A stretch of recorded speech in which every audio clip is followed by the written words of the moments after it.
പത്രപ്രവർത്തകൻ വെച്ചൂച്ചിറ മധു രചിച്ച കേരള രാഷ്ട്രീയം ഇതുവരെ എന്ന പുസ്തകത്തിന്റെ പ്രകാശനം കൊല്ലം പ്രസ് ക്ലബ്ബ് ഹാളിൽ നടന്നു. കോൺഗ്രസ് പ്രവർത്തക സമിതി അംഗം രമേശ് ചെന്നിത്തല MLA ആണ് പുസ്തക പ്രകാശനം നിർവഹിച്ചത്. NK പ്രേമചന്ദ്രൻ MP-യുടെ അധ്യക്ഷതയിൽ നടന്ന ചടങ്ങിലാണ് പുസ്തക പ്രകാശനം നടന്നത്. കോൺഗ്രസ് പ്രവർത്തക സമിതി അംഗം രമേശ് ചെന്നിത്തല MLA, CPI ദേശീയ നിർവാഹക സമിതി അംഗം K പ്രകാശ് ബാബുവിന് പുസ്തകത്തിന്റെ കോപ്പി നൽകി പ്രകാശനം നിർവഹിച്ചു. രാഷ്ട്രീയ വിദ്യാർത്ഥികൾക്ക് ഒരു പാഠപുസ്തകമാക്കാൻ കഴിയുന്നതാണ് വെച്ചൂച്ചിറ മധുവിന്റെ കേരള രാഷ്ട്രീയം ഇതുവരെ എന്ന പുസ്തകമെന്ന് രമേശ് ചെന്നിത്തല പറഞ്ഞു.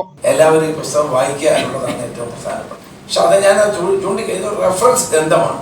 ഓരോ കാലഘട്ടങ്ങളിൽ നടന്ന സംഭവവികാസങ്ങളെ പറ്റി നമുക്ക് എന്തെങ്കിലും മനസ്സിലാകണമെങ്കിൽ റെഫർ ചെയ്യാൻ കഴിയുന്ന, പ്രത്യേകിച്ച് രാഷ്ട്രീയ പ്രവർത്തകർ റെഫർ ചെയ്യാൻ കഴിയുന്ന ഒരു പുസ്തകമാണ്. അപ്പോൾ ഇത്തരം പുസ്തകങ്ങൾ നമുക്ക് ആവശ്യമാണ്. കഴിഞ്ഞകാല സംഭവവികാസങ്ങൾ നമ്മളെ ഓർമ്മിപ്പിക്കാനും മനസ്സിലാക്കാനുമുള്ള ഒരു അവസരമായി ഇത് കാണും. മുൻ കേന്ദ്രമന്ത്രിയും BJP നേതാവുമായ V മുരളീധരൻ മുഖ്യ പ്രഭാഷണം നടത്തി. ചരിത്രം ഏറ്റവും സത്യസന്ധമായും വസ്തുനിഷ്ഠമായും രേഖപ്പെടുത്താൻ കഴിയുന്ന ആളുകളാണ് മാധ്യമപ്രവർത്തകർ. കാരണം അതിൻ്റെ തിരിച്ചു സംഭവിക്കാം. വ്യക്തി രാഷ്ട്രീയ താല്പര്യങ്ങളുടെ അടിസ്ഥാനത്തിൽ ചരിത്രത്തെ വളച്ചൊടിക്കാനും മാധ്യമപ്രവർത്തകർക്ക് സാധിക്കും. കാരണം മാധ്യമപ്രവർത്തനത്തെക്കുറിച്ച് പറയുന്നത് the first rough draft of history എന്നാണ്.